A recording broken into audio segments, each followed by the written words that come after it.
मेरे प्यारे साथियों, आज हम लोग 10 क्लास के संस्कृत के पहला चैप्टर के बारे में कुछ जानकारी प्राप्त करेंगे। चलिए हम उसको पढ़ते हैं। यहाँ हमने उसे लिख रखा है। देखिए, मंगलम जो 10 क्लास का जो संस्कृत है उसका पहला चैप्टर का नाम है मंगलम। यानी अब मंगलम का मतलब अर्थ क्या होता है, तो मंगलम का अर्थ होता है कल्याण। क्या होता है? मंगलम का अर्थ होता है कल्याण।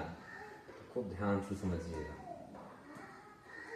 उसके बाद 10 क्लास की जो किताब है संस्कृत की, उसका नाम है पीयूषम। क्या नाम है? पीयूषम।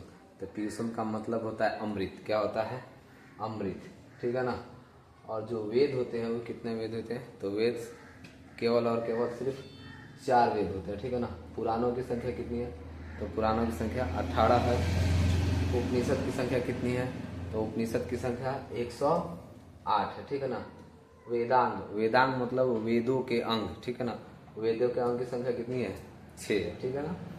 पुराण, उपनिषद, महाभारत के रचयिता कौन है जी?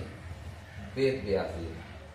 पुराण, उपनिषद और महाभारत के रचयिता किन्हें कहा जाता है? तो वेद व्यास जी। ठीक है ना। ये जो मंगलम पाठ है ये कहाँ से लिया गया है? तो उपनिषद से लिया गया है। कहाँ से लिया गया? उपनिषद से लिया गया। ठीक है। इसके लेखक कौन है? तो वेद व्यास जी है। इसके लेखक कौन है? वेद व्यास जी हैं। किस रूप में है? तो ये पदात्मक रूप में है। क्या हो? पदात्मक। 2 तरह के रूप होते हैं, एक होता है गदात्मक, एक होता है पदात्मक। पदात्मक मतलब कविता के रूप में, गदात्मक मतलब कहानी के रूप में। ठीक है ना।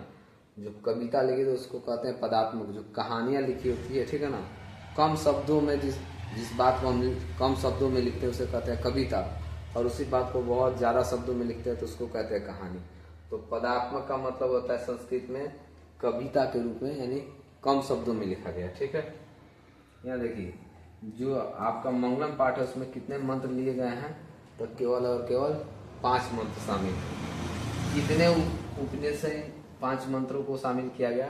तो 4 उपनिषद से 5 मंत्र लिए गए, यानी एक उपनिषद से 2 मंत्र है। पहला जो मंत्र लिया गया वो कहाँ से है? ईशावास्य उपनिषद से। ठीक है। दूसरा जो मंत्र लिया गया है वो कठोप उपनिषद से लिया गया। ठीक है। चौथा जो लिया गया वो कहाँ से? मुंडकोप उपनिषद से लिया गया। ठीक है ना। और ये तीसरा और ये चौथा है।